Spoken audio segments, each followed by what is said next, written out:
Hey guys, welcome back to my channel. It's Big Brother Brian Beard here. So, coming up, a fight about who the hacker is. A huge mistake in the veto competition just may have destroyed a house guest's game.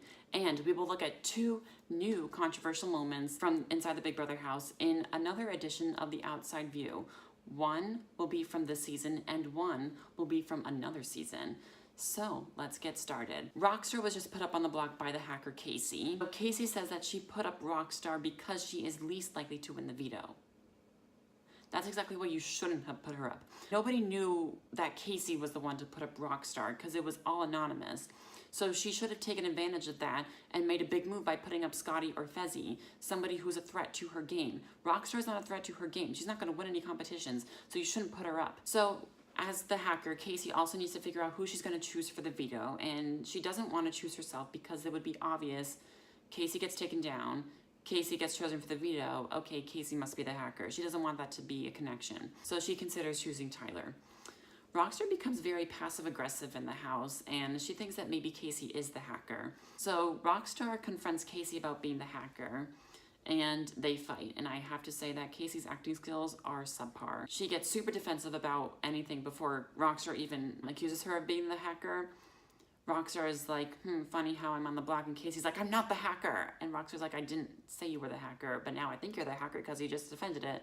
So Rockstar also goes on to say, how cute that I get put up for the third week in a row. Did we come to play Big Brother or just put people like me up on the block? And she has a point. Casey played it safe this week and did not take full advantage of the fact that no one's gonna know who she put up on the block. But Rockstar should not be talking because she's a floater too. So now it's time to pick players for the veto, and the hacker Casey chooses Tyler to play in the veto. And in addition to Tyler, Fezzi and Casey are also chosen. So the power veto competition takes place, and it is OTEV. OTEV is a classic veto competition. It's veto spelled backwards. And basically it works by elimination. So there's multiple rounds and everyone gets eliminated one by one. So now it's one of the final rounds in this veto competition.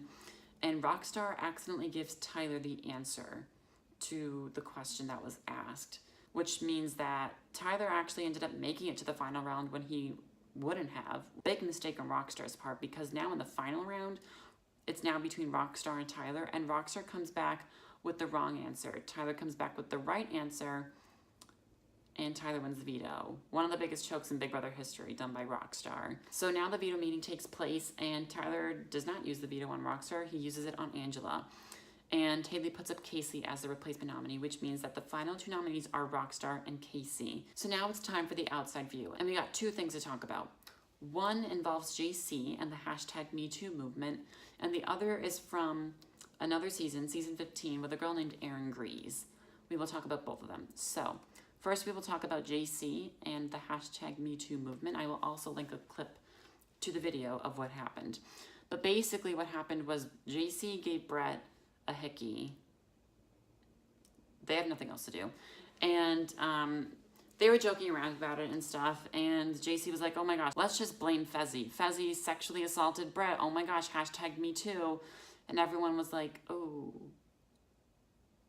Yeah, not something to joke about. And he's like, well, you know, I've been touched before by other people, and I'm always like, you know, hashtag #MeToo. And they're like, no, not the same thing. You're joking around with it. This is supposed to be a serious movement. Yeah. That's why when people touch my hashtag #MeToo. No. That's because you're not being serious. Of all people, JC should not be the one complaining about being touched by other people. JC, I would think about what you've done in the past before complaining about being a victim. We will talk more on that in another video. The second one is from season 15, and it involves a girl named Aaryn Grease. Aaryn Grease was a house guest from season 15, and she stirred up a lot of controversy from that season. Season 15 was the most controversial season of Big Brother and still holds the title, although I don't know about after this season because this season's been pretty bad too. But basically I will just show you the video of what happened and you can judge for yourself. You should have seen her face at Vito. She looked like Tony's killed her chihuahua. Dude, shut up. Go make some rice.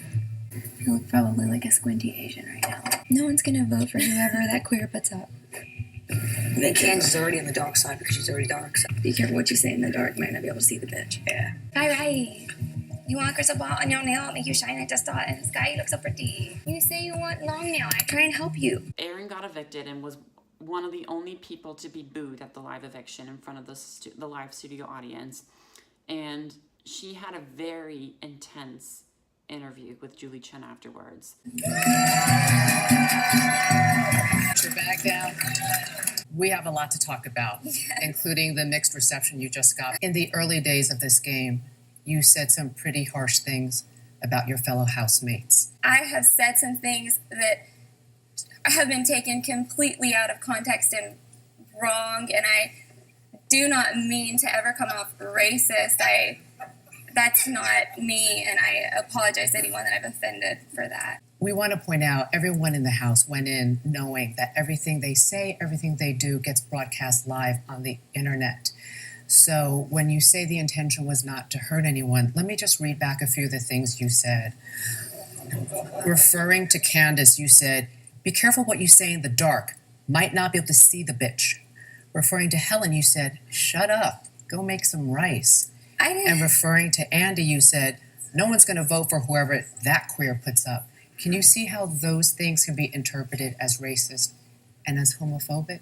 I do. I do not remember saying those things, and those things were not meant to be. That was not meant to be serious. Any final thoughts? In Texas, like, we say things that are, sometimes we joke and we don't mean it, and I really feel bad that this is how it's being seen and how I've come across to people. Aaryn, did you just throw the entire state of Texas under the bus? Yeah, I'm racist because I'm from Texas. And when Aaryn says that it was all taken out of context, Julie has a point by saying they all go into the house knowing that they are being watched 24/7. Nothing can be taken out of context because we see the before and after of everything in the house. You can't say we didn't know the context of what happened because we did. We saw it all happen. We see everything. She was fired from her job along with 2 other house guests from that same season. So now back to the season. The live eviction takes place this Thursday night at 9 Central live, only on CBS, hosted by Julie Chen.